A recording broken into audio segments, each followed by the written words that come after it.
Hi all. आज अपन बघणार आहोत कि पीएसए शीट कैसी होती है और उसको कैसे फिल किया जाता है इंडस्ट्री में क्वालिटी पर्सपेक्टिव. जो क्वालिटी के अकॉर्डिंग होती है वो कैसे फिल किया जाता है उसको देखेंगे हम. तो सीधे चलते हैं पीएसएस पे. ये आपका पीएसए शीट है. ओके, तो ये जो स्ट्रक्चर है उसका, ये पूरी शीट रहती है उसकी. पहले तो हम देखते हैं कि प्रॉब्लम क्या है. यहाँ पे दिखाई दे रहा है वो. ओके, ये जो प्रॉब्लम आया था 5NG का, उसके हिसाब से शीट जो फिल किया है. और थोड़ा ग्लिच हो रहा है. और डिपार्टमेंट जो है वो यहाँ पे डालते हैं. कौन से लाइन पे आया था, मॉडल कौन सा था, प्रोडक्ट कौन सा था अपना, कब आया था, कितने बजे आया था, शिफ्ट उसका कौन सा था, एम्प्लॉय कौन था और टीम लीडर कौन था उसका. ओके, तो इधर हम देखेंगे कि प्रॉब्लम कैसे सोल्व होता है. पहला प्रॉब्लम था कि 5NG पार्ट जो है वो कस्टमर एंड पे फाइंड हुआ था. अभी जो है एग्जैक्टली प्रॉब्लम क्या है, एग्जैक्ट प्रॉब्लम है, not the same problem description. Actually में एग्जैक्ट प्रॉब्लम क्या था कि हेड रॉड जो है यहाँ पे उसका डिस्टेंस जो था वो अंडर साइज ऑब्जर्व हुआ था. Okay, not over size. मतलब यहाँ पे जो है problem is not over size नहीं था, वो अंडर साइज था. ओके, अभी जो है where exactly does the problem occurs, जो मैंने ऊपर मेंशन किया है यहाँ पे लाइन 5 सेम कंसर्न. लाइन 5 पे fine machine offline rework station पे ऑब्जर्व हुआ था ये. ओके, ऑकर हुआ था, सॉरी. और जहाँ पे ये प्रॉब्लम क्या नहीं है, not in the running line, running line पे नहीं आया था वो, रिवर्क करते समय ऑफलाइन स्टेशन पे ऑकर हुआ था ये पार्ट. और ये where exactly did the problem occur, ये कहाँ पे मिला था, कस्टमर एंड पे, मतलब MNRP असेंबली पे मिला था. दूसरे कस्टमर के पास नहीं, एग्जैक्टली जो कस्टमर है वहाँ पे मिला था. ओके, ये फर्स्ट टाइम आया था ऐसा इशू, इसलिए फर्स्ट टाइम है, नॉट अ रिपीटेड. सेम है.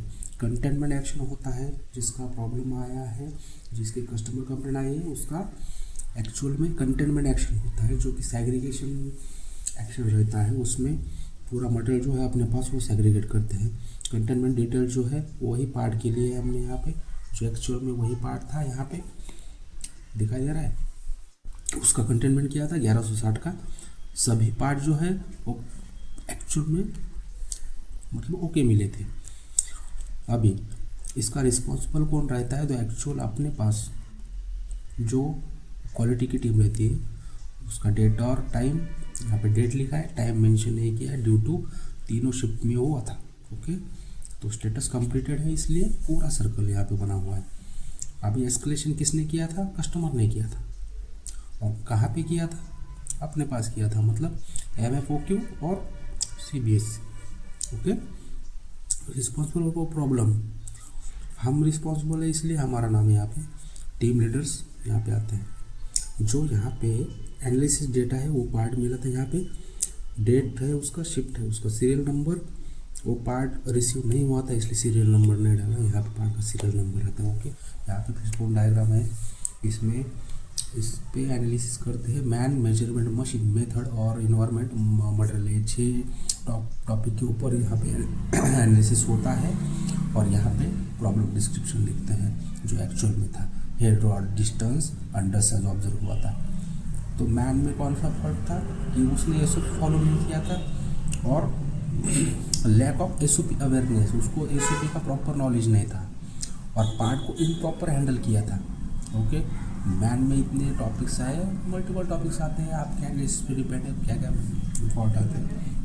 यहाँ पे मेथड में जो था rework approval process not follow, उसने जो रिवर्क किया था उसका जो अप्रूवल प्रोसेस है वो फॉलो नहीं किया था. रिवर्क के पहले कौन सा डॉक्यूमेंट नहीं कंप्लीट किया था, ये यहाँ पे मेंशन किया है. और मटेरियल में जो है उसको टैगिंग नहीं थी, जो हमने एनालिसिस किया है उसके हिसाब से लिखा है यहाँ पे नो टैगिंग. और नो रिवर्क कम्युनिकेशन शीट, ऐसा मतलब वो ऑब्जर्वेशन हुआ था। ओके, जो एक्चुअल में रूट कॉज पे आते हैं हम कि ऑकरेंस साइड में जो है हेड और distance observe under size due to offline rework, और ऑफलाइन रिवर्क जो किया था वो फाइन रीडिंग एनजी के लिए किया था, यहाँ पे मेंशन किया है। और यहाँ पे जो है road distance observe under size क्यों हुआ था, इंस्पेक्टर रिवर्क और wrong part and pass it is okay. Inspector ने जो है रॉन्ग पार्ट मतलब रिवर्क किया था एंड ओके बोल के पास किया था। अभी रिवर्क ट्रॉली जो है it has mixed parts and inspection mistakenly picked wrong part, उसने रॉन्ग पार्ट पिक किया है। ट्रॉली पे टैगिंग कुछ नहीं था इसलिए वो मेंशन किया है। जहाँ पे roles and responsibilities were not on force for forming the activity, वहाँ पे रिस्पॉन्सिबिलिटी रोल्स कुछ भी मतलब फिर ऑन फोर्स नहीं किया था, इसलिए उसने जो उसका काम नहीं था वो किया और वो पार्ट को आगे बेचा हमने क्या। फिर बाद में एक्शंस रहते उसके, ट्रेनिंग का मैंने जो भी लिया है, क्वालिटी ऑर्डर डिप्लॉय किया था, फिर रिवर्क इंस्ट्रक्शन डिस्प्ले किए, रिवर्क डेटा लॉगबुक इम्प्लीमेंट किया है, वो पूरा रिस्पॉन्सिबिलिटी डेट और जो कंप्लीशन जो डेट रहता है उसका कंप्लीशन हुआ है नहीं हुआ है अभी पेंडिंग है उसका पूरा ये रहता है। इधर पूरा नीचे रहता है जो भी स्टैंडर्डाइजेशन हुआ है आपका यहाँ पे, ओके, वो पूरा रहता है यहाँ पे। और नीचे जो है साइंस रहती है जो कि यह होता रहता है। पहला रहता है इसमें जो प्रॉब्लम डिस्क्रिप्शन क्या है, दूसरा रहता है कि एक्चुअल फैक्ट्स एनालिसिस क्या है, एक्चुअल फैक्ट्स, ओके।